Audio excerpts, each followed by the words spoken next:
All right, let's dive right in. Today, we are going to tackle something absolutely crucial, setting up Valens acquisition software for acoustic emission testing. My goal here is simple. I want to give you a clear, step-by-step guide so you can walk away feeling confident that you can capture perfect data from steel structures every single time. So here's the million-dollar question, right? This is really the heart of the whole challenge. Think about it. A tiny crack growing in a piece of steel lets out this microscopic burst of energy.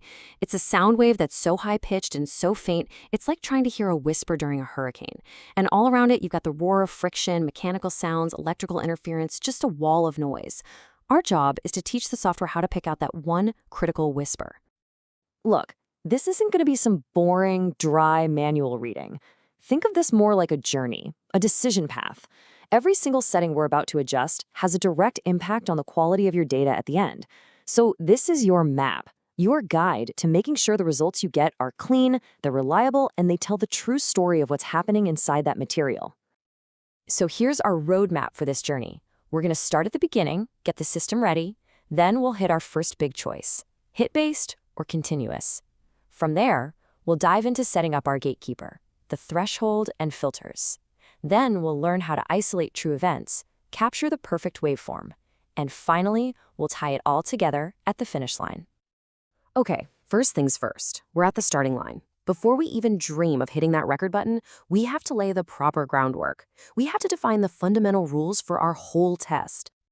You know, it helps to think of the Valens software as having two different modes. You've got the recording state, which is pretty self-explanatory. That's when it's actively capturing data. But here's the thing. All the real magic, all the critical decisions we're going to make today, that all happens right here, in the setup state. This is our command center. This is where we tell the software exactly what to do. And here we are, our first big fork in the road. And this choice right here, it's a big one. It's a fundamental decision that's going to dictate pretty much everything about how the system listens to your structure from here on out. So you've got two main options on the table, hit-based or continuous. Now, continuous mode is kind of like leaving a microphone on 24/7. It records everything. And yeah, that can be useful if your background noise is all over the place, but you end up with these massive, massive data files, and good luck trying to locate a source with that. Hit-based, on the other hand, is way smarter. It only listens for specific, distinct events, or hits, that are loud enough to matter. This keeps your data clean, it keeps it manageable, and most importantly, it's what you absolutely need to pinpoint where a signal is coming from. So for what we're doing, testing the integrity of steel, the choice is pretty much a no-brainer. You're gonna go with hit-based recording almost every single time. And why is that? Because our main goal, our number one objective, is to locate the source of a potential crack. And this mode is tailor-made to pick out those individual little energy bursts that tell us something's happening. It is absolutely the right tool for the job. Okay, so we've chosen hit-based. Great first step. Now we need to hire a bouncer, a gatekeeper for our signals. We need someone at the door whose only job is to decide which sounds are important enough to let in and which ones are just noise that need to be ignored. And that gatekeeper's name is the detection threshold. It's actually a really simple idea. You just set a volume level, a line in the sand, let's say 40 decibels. Any signal that isn't loud enough to step over that line is treated as background noise. It gets completely ignored. Only the signals strong enough to cross that line get in the door and get recorded as a hit. It is, without a doubt, your single most powerful tool for cutting through the noise. And listen, I really can't stress this enough. This isn't just my opinion. The official documentation literally calls the detection threshold the most important setup parameter. Get this right and you get beautiful, clean data. Get it wrong, well, you're either drowning in useless noise, or even worse, you miss the very signal you were looking for in the first place. You have to give this setting your full attention. So the threshold has a partner in crime, a crucial sidekick, and that's the bandpass filter. Think of it like telling your system, hey, I only want you to listen to this very specific radio station. For steel, we're usually tuning into the channel between, say, 100 and 300 kilohertz.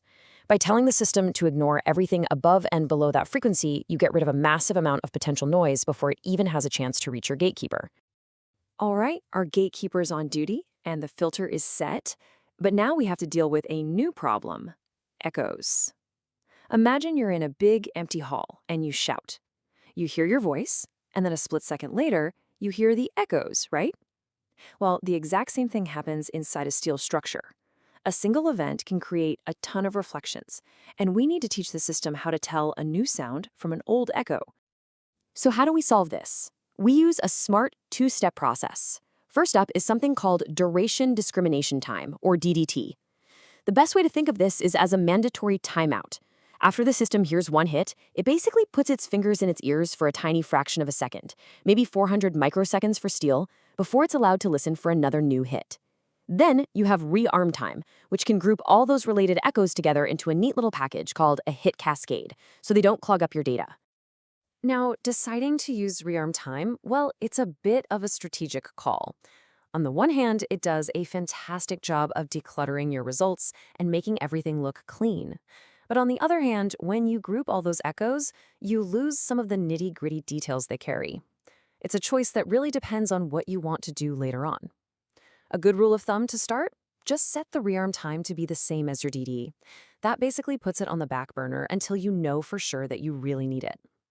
Okay, so up to this point, we've basically just been taking notes about each hit, how big it was, how long it lasted, that sort of thing. But what if we want to actually see the signal? What if we want a picture of the sound wave itself? Well, for that, we need to turn to the transient recorder. So first things first, you've got to flip the on switch for the transient recorder. Then you just need to check a few key settings. The sample rate is kind of like the resolution of your picture, how detailed it is. A standard 5 megahertz is a fantastic starting point for most steel applications. You can also set a limit on the file size for each waveform, and you'll probably want to keep data compression turned on, especially if you plan on staying inside the Valens software world. Now, you've got to decide how long to record each waveform. You could pick a fixed length, but honestly, that's a gamble. If it's too short, you clip off the end to the signal. If it's too long, you just waste a bunch of disk space. The much smarter option is to use duration adapted. This tells the system to be smart. Just record the entire waveform from the moment it starts until the moment it ends. It's efficient and it guarantees you never miss a thing. It's a total win-win. Okay, now this is a really cool and powerful feature. It's called pre-trigger. Imagine the system has a tiny little time machine. It's always recording a small buffer of data, just in case. So when a hit finally triggers, the system can reach back in time and save the data from right before the signal crossed the threshold. This is unbelievably useful because it gives you a perfect snapshot of the background noise and the signal's initial rise. Okay, I need you to pay close attention because this is a golden rule. You absolutely have to get this right. The amount of time you set for your pre-trigger, plus any time you add for post-duration, that total number must be less than your DDT. No exceptions. And why is this so critical? Because it guarantees that the complete waveform recording for one hit is totally finished before the next hit could even possibly begin. It prevents overlap and makes sure every single hit gets its own clean, complete recording. And just like that, we have made it to the finish line. We've walked the entire decision path, all the way from that first basic choice of recording mode to the fine-tuning of waveform capture. So let's take a second and bring it all home. Why did every single one of these steps matter so much? Look, at the end of the day, your setup is everything. It is the one thing that separates a true, meaningful event from a bunch of random, useless noise. When you take the time to configure this thoughtfully, you ensure that the data you collect is clean, it's reliable, and it's trustworthy. It makes your job on the back end so much easier. And, more importantly, it means you can have total confidence in the conclusions you draw about the health of that steel. It really all boils down to this one simple quote from the Valens documentation itself. You are in the driver's seat. The settings that you choose don't just influence the data, they define it. You are literally the architect of your own dataset.